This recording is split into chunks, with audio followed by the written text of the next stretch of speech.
Brothers and sisters, it's been a minute since I touched bases with you all, but best believe that the work has been constant, that the research has been constant. It's not no 9-to-5 job out here waking up and galvanizing our people. It is something that must constantly be going on 24/7, 7 days a week, 365 days.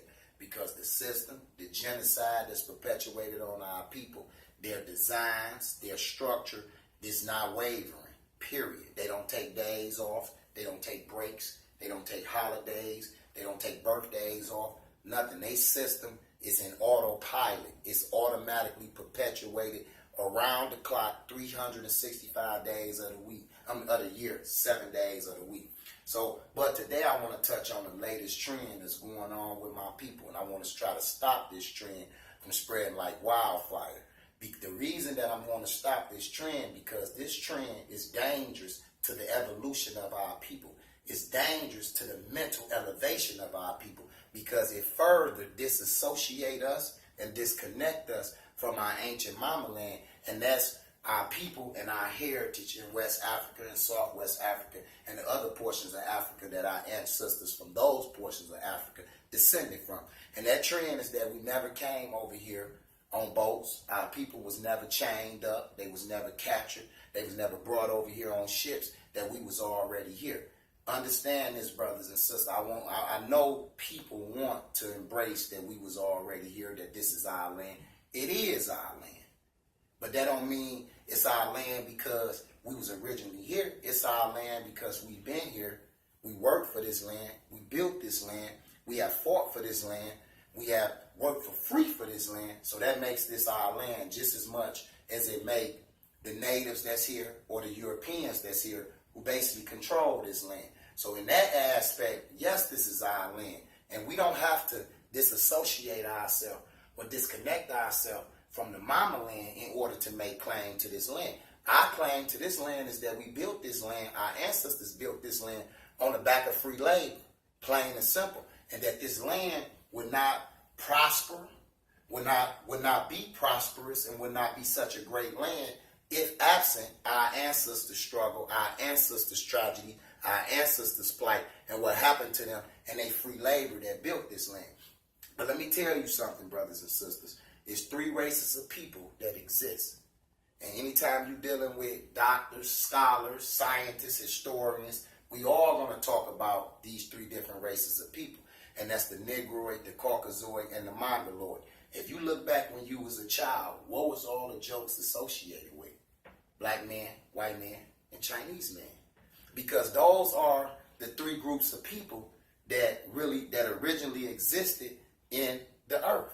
Now, every other race of people that exists, as far as the Hispanics, Arabs, and all, everybody comes from those particular races of people, or are a part of one of those 3 races of people. So to associate us and say that we are the original native, it do 2 things. It first takes away the native indigenous people claim to their homeland, which is here. And it also disassociate us and disconnect us from our history and from our ancient ancestors and from what happened to our people. Now, we must understand this, brothers and sisters. History now, if you look in all the books and you look in all the schools, they're starting our history at the civil rights era. So now it's not even going, they're not talking about lynchings no more. They're not even talking about what happened during the years of chattel slavery in the school books no more. They literally starting off at the civil rights era. They fought for civil rights, but they're not even telling them why they had to fight for civil rights. They're not even teaching them why they had to fight for civil rights for so long, and why was they civil rights stripping from them. So we have to understand, man, that as the years go on, their system continues to perpetuate its genocide. Their grips continue to tighten on our people. So they constantly coming up with more things to disassociate us. Now the new trend is that we didn't come over here on boats. That totally, man, take away what happened to we wasn't captured in chains. It don't make no sense that you will have artifacts in museums of what happened to our people. But our people will still be out here talking about that didn't never happen. We didn't never come over here on boats, that we was right here already. That don't even make no logical sense. Explain to me what makes the Mexican race of people then. Because then that destroys the Mexican race of people. The Mexican race of people is an extension from the Spaniards, which is white people, and the native people. When the Spaniards conquered the natives in the Americas and the Caribbean islands, they raped and interbreeded with them, which created the Mexican race of people. I told you, all groups of people descended from one of these three races of people. And so the Caucasoid race is who you call Spaniards, Italians, Swedish, Romans, Germans, Russians. You understand what I'm... Russians go back and forth because they are part of the Caucasoid race and they're part of the Mongaloid race, some of them. But anytime you hear these people, French, Spaniard, Italian, they're all Caucasoids. They're all a part of the white race of people. So I see here a lot of people, and I think through miseducation, a lot of people tends to misassociate Italians, Spaniards, or French people with the Caucasian race of people. They're no different. So when you see the Mexican race of people, they are the results of a white race of people, which was the Spaniards, mixing with a Mongoloid race of people, which was the original natives of this land, which created the Mexican race of people. I want you to ask yourself this question. If you and I'm talking to the African American brothers and sisters, if you or I mate with a Spanish person, would that baby come out looking Mexican? No. That baby would come out looking a half-breed. You wouldn't even think or associate that baby or that child with being a Mexican, because it wouldn't look like that. It wouldn't have those same features. You would clearly say that child is a half-breed or it's a mixed baby. You wouldn't say that that's a Mexican baby. So to say that the Mexican people, we are the original inhabitants of here, that we never came over here and changed, is to disregard the Mexican as a race of people and the natives as the indigenous people. Do not let this psychological chains continue to gripping or to tighten on our minds. Do not start to feed into trends to further tighten grips and to further disconnect us and disassociate us from our brothers and sisters over in the mama land and what happened to our ancestors. Because that is a classical way for us to forget the tragedy that happened during the Mayaffa. And the Mayaffa is a term that's used to describe the Black Holocaust. They talk about the Jewish Holocaust and all other Holocausts, but the Mayaffa is the Black Holocaust, and that's one of the worst Holocausts that has happened throughout the history of humankind. So we can't allow that to be forgotten. We can't allow the plight of our ancestors to be lost, to be forgotten, and to be misunderstood and miseducated. So I just wanted to touch on that fact, brothers and sisters. We must stop this wildfire from spread. That's one point I make. That's one point I wanted to bring to you. Another point I wanted to bring to my brothers and sisters, that especially my brothers and sisters here in Detroit, it is election season. Understand what I'm saying? It is election season. I'm talking about local election season. So brothers and sisters, if you never in your life have voted or have even had an interest in voting, you need to have an interest in voting locally. As I said in numerous of my sessions, people came out in hordes to vote for Obama. And you see the exact same conditions that existed when Obama took office in 2009, January. It's the exact same conditions that exist when Obama left office in 2017, January. Some areas even worse. So understand this, the local election, which is going on right now, is so important. So it doesn't make sense that so many people will come out in hordes to vote from a national election, which was the presidential election, and won't nobody come out to vote for the local election.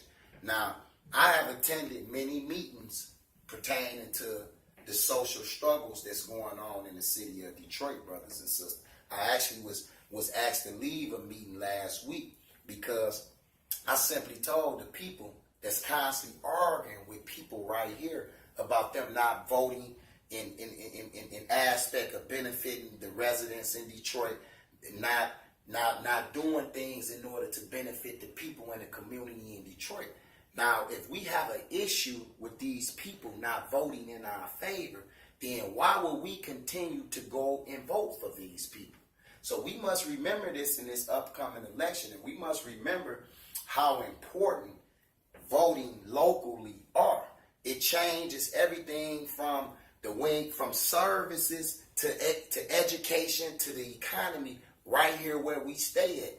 Voting locally bring jobs that you complain about that we lack, bring funds and bring resources that we all complain about, and build communities that's tore down by having the proper representation locally.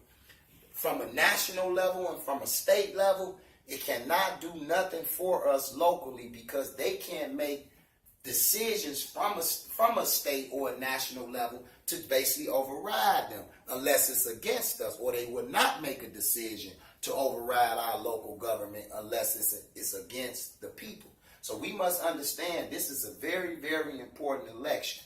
This is one of the elections that is going to determine the all out gentrification and genocide of our people here in Detroit, or it's going to determine that we're going to take the stand and we're going to step up and we're going to be educated and we're going to be accounted for, and we're going to no longer let you underestimate our intelligence. And that's just plain and simple. So brothers and sisters, able-bodied brothers and sisters, this is not to preach to y'all. I see brothers, they talk to me, they say to me, brother, I'm proud of what you're doing. I appreciate what you're doing. At the end of the day, brother, please, or sisters, please, show your appreciation by voting. We don't want no money, no anything. We just want your support in voting. Understand who is running in your district. I'm going to tell you again, I have brought these sessions to y'all numerous times. Detroit is broke down in 7 different districts. So you have 7 different council members in each district. If you stay in Detroit City, you occupy one of these various different districts. Spend some time. Learn about who the candidate is who's over your district. And don't read nothing. When you just look at your district, and that will tell you what that candidate in your district have done for your district. That's just plain and simple. Look at your district. Don't believe nothing I say. Don't believe nothing nobody say. Don't believe nothing nobody say. Just walk out your house, drive around your area, and that will tell you what the candidate is doing in your district. Then learn about up-and-coming candidates that's running and get involved to hold those candidates accountable. If you care anything about your children, your children's children, then you would definitely put everything to the side and become involved in this here general election this year. We don't have another 4 years. In 4 more years, they measure going to be laid down so out cold here in Detroit that it's going to be hard for us to recover. I'm going to say this again, brothers and sisters. In 4 years, they measure going to be laid down so out cold that it's going to be very hard for us to recover as a people. So I'm not going to hold y'all long because I understand who I'm dealing with my people, and I don't want to bombard y'all with too much rhetoric or too much information at one time. But please understand this. Get involved locally with your local election. This is where we can change things at. Once you get involved locally and you implement or you exercise your rights to vote, then we can show you exactly how we can mobilize to make our communities better. With that being said, brothers and sisters, I leave you all as I come. Please do not fall for that jargon about we was already here and just totally disregard the tragedy, what happened with the transatlantic slave trade, or to further disconnect us with our people from the mama land. I'm out, brothers and sisters.